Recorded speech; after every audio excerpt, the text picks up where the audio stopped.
Hello बच्चों, the question is the body cells in cockroach discharge their nitrogenous waste in hemolymph mainly in form of, and the options are urea, calcium carbonate, ammonia and potassium urate.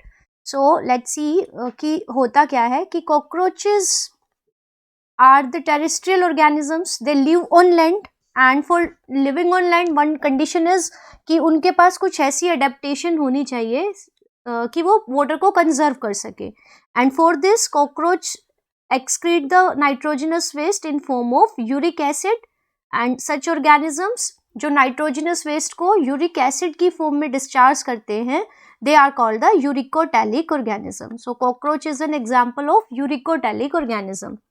अब hemolymph क्या है? Hemolymph is blood, ये colourless जो blood है means in cockroaches and other insects जो blood है it is devoid of any respiratory pigment, कोई pigment यहाँ पे नहीं होता.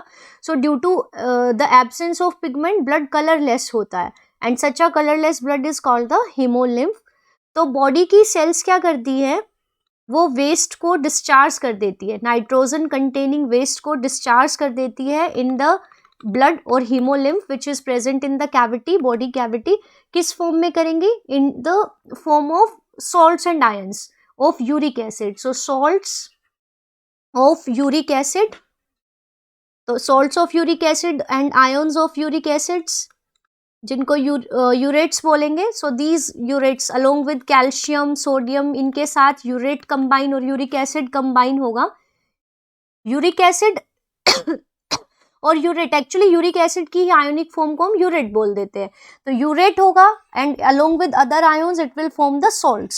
सो these will there will be the salts of uric acid which are discharge into the haemolymph. अब यहाँ से दिस यूरेट और salts of urate are collected by the Malpighian tubules, जहाँ पे these will be converted into bicarbonates, water and uric acid. So यहाँ पे जो हमें बताना था कि बॉडी सेल्स कॉकरोच की किस फॉर्म में वेस्ट को डिस्चार्ज करती है, इन हीमोलिम्फ.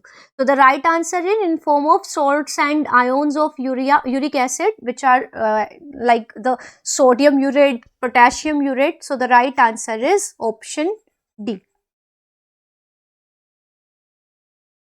Thank you.